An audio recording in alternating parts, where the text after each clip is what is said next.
Have you ever baked a loaf of bread or made a jam that's so unbelievably good you think, wow, I could totally sell this? It is an awesome feeling, right? Well, today we're going to talk about how to take that passion and turn it into a real deal business safely and by the book. That's the dream, isn't it? Taking something you made with your own two hands and sharing it with everyone. And you know what? It is completely achievable. But before you start printing labels, there's a really important path you gotta walk, and it's all about food safety. I want you to think about all the regulations, not as some big, scary wall, but more like a ladder. Every rung on this ladder is a different type of food, and each one has its own set of rules. We're going to climb this thing together, step by step, so you know exactly what you need to do for whatever it is you want to make. So you ready? Let's start climbing. Okay, you're going to hear this acronym a lot. HACCP. I know it sounds super technical, but please do not let it freak you out. All it really is a smart plan. It's your master plan for figuring out what could go wrong in your process, and more importantly, knowing exactly how to stop it from happening. It's your blueprint for safety. So let's step on to the very first rung of our ladder. This is where most people get their start, and it's called Cottage Foods. We're talking about things that are generally non-perishable. Think certain baked goods, jams, jellies, the kinds of things you can legally make right in your own home kitchen to sell. What is so great about starting here is just how straightforward it is. I mean, yeah, you absolutely need to have your sanitation and hygiene down, you need a plan for allergens, and your labeling has to be crystal clear. But the biggest takeaway here is what you don't need. You don't need a formal, complicated HACCP plan. And that, right there, makes it the perfect entry point for a new food creator. And this right here shows you that first big step up the ladder. The second you move from selling out of your home kitchen to broader commercial sales, well, the game changes. For things like dried and baked goods, that HACCP plan we talked about, it's no longer optional. It becomes a requirement. Okay, let's climb up to that next rung. Now, with commercially produced dried goods and baked goods, the whole focus shifts. You start thinking about controlling hazards that might not be so obvious at first glance. And this is where that master plan, your HACCP plan, really starts to shine. This table breaks it down so well. See, for dried foods, like say beef jerky, the main hazard you're worried about is something called water activity. That's just a fancy way of saying moisture, because moisture lets bad stuff grow. So your whole plan is built around keeping things dry. But for baked goods, the big risks are undeclared allergens and physical things, like a tiny piece of metal accidentally falling in. Each one needs its own specific game plan.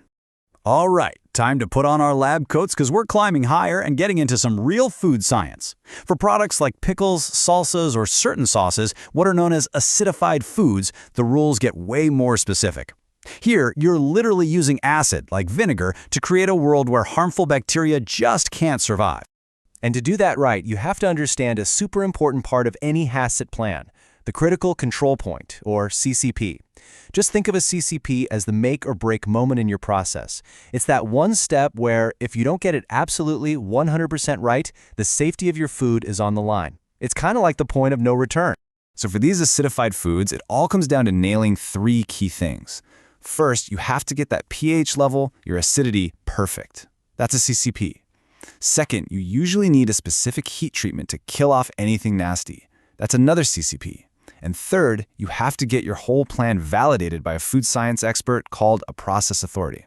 It's serious business for sure, but it's what guarantees that jar of pickles is perfectly safe to eat. Let's keep on climbing. For this next rung, we're talking about products that need to stay cold, refrigerated, and frozen foods. And here, the number one enemy, your arch nemesis, is something called the temperature danger zone. It's that range where bacteria just love to multiply like crazy. So your entire safety plan is about one thing: staying out of that zone. Now, even though both of these rely on the cold, the specific challenges are actually pretty different. For refrigerated stuff, it's a constant battle to stop bacteria from growing over time. But for frozen foods, the bigger worry is what happens during thawing and refreezing. So your HACCP plan has to be tailored to those very specific risks. We are getting close to the top of the ladder now with a really unique category, beverages. You might think a drink is a drink, right? But when it comes to food safety, that is not true at all. There is a huge difference between fresh pressed juice and a can of soda, and each one has its own set of rules. Yeah, this chart really shows you what I mean. There is no single beverage plan. You've got specific plans just for juice to control pathogens. You've got plans for acidified drinks like kombucha. And then you have totally different safety rules for carbonated drinks or things that are bottled while they're hot. You really have to know which lane your drink belongs in. Okay, we did it. We have climbed the entire ladder. We went from a simple setup in a home kitchen all the way to complex commercial production. You've seen how all the requirements build on each other. So now, let's put it all together into one simple roadmap you can actually use. This is your cheat sheet. If you don't remember anything else, remember this. For every single category of food, there is one main thing to focus on. If you're doing cottage food, you need to become an expert on labeling. If you're making acidified foods, you need to obsess over your critical control points. This little chart right here is your guide to knowing what matters most for whatever it is you're dreaming of making. So, there you have it. The path from your kitchen to the world. It's not a secret anymore. It's a ladder. You know the rungs, you know the rules, and now you have the roadmap. The only question left is the most fun one of all. What incredible thing are you going to create? Thanks for climbing with us today.